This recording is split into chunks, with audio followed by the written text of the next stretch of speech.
Você já ouviu falar de um dos incêndios mais trágicos da história do Brasil? Um evento que não só deixou cicatrizes na cidade de São Paulo, mas também deu origem a uma das lendas urbanas mais arrepiantes do país. Hoje, vamos mergulhar fundo na história do edifício Joelma e no mistério das 13 almas.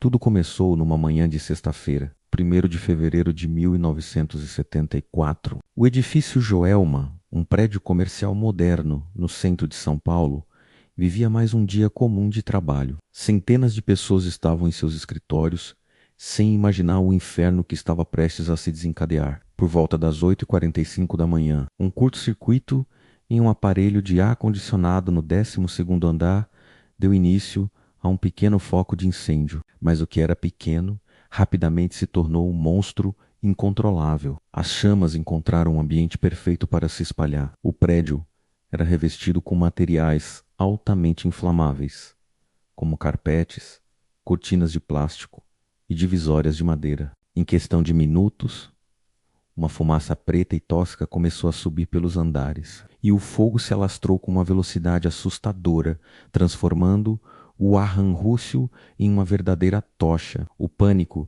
tomou conta, as pessoas tentavam escapar, mas as saídas de emergência eram insuficientes e logo foram bloqueadas pelo fogo e pela fumaça. As escadas se tornaram armadilhas mortais. Muitos correram para o topo do prédio, para o terraço, na esperança de serem resgatados pelos helicópteros. Mas a densa fumaça negra e o calor intenso tornaram os resgates aéreos praticamente impossíveis. As cenas eram desesperadoras. Pessoas acenando por socorro nas janelas, presas entre as chamas, e o vazio. A temperatura dentro do prédio atingiu níveis insuportáveis e o desespero levou muitos a tomar a decisão mais drástica de todas: saltar para a morte. Foram mais de 40 pessoas que, para fugir do fogo, se atiraram dos andares mais altos. Uma imagem de horror que ficou gravada na memória de quem presenciou. Os bombeiros chegaram rapidamente, mas a altura do prédio e a intensidade do incêndio dificultaram enormemente o trabalho. Eles lutaram bravamente por horas,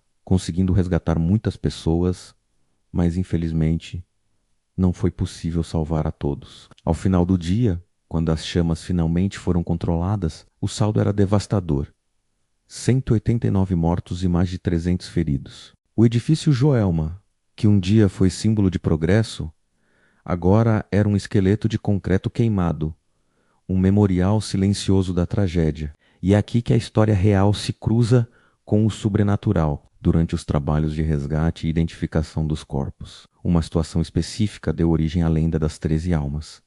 Dentro de um dos elevadores do prédio foram encontrados 13 corpos carbonizados. Devido ao estado em que se encontravam, foi impossível identificar quem eram aquelas pessoas. Elas foram enterradas como indigentes, lado a lado, no cemitério São Pedro, na Vila Alpina. A partir daí, coisas estranhas começaram a acontecer. Funcionários do cemitério e visitantes relataram ouvir sussurros e lamentos vindos da área onde as 13 vítimas foram enterradas. As pessoas começaram a atribuir milagres e graças alcançadas a essas almas, que, segundo a crença popular, não conseguiam encontrar a paz. A sepultura coletiva se tornou um ponto de peregrinação. As pessoas iam até lá para rezar, acender velas e fazer pedidos. Muitos deixavam copos de água sobre os túmulos, um gesto simbólico para aliviar a sede das almas que morreram no fogo. A fama das 13 almas benditas do edifício Joelma cresceu tanto que uma capela foi erguida no local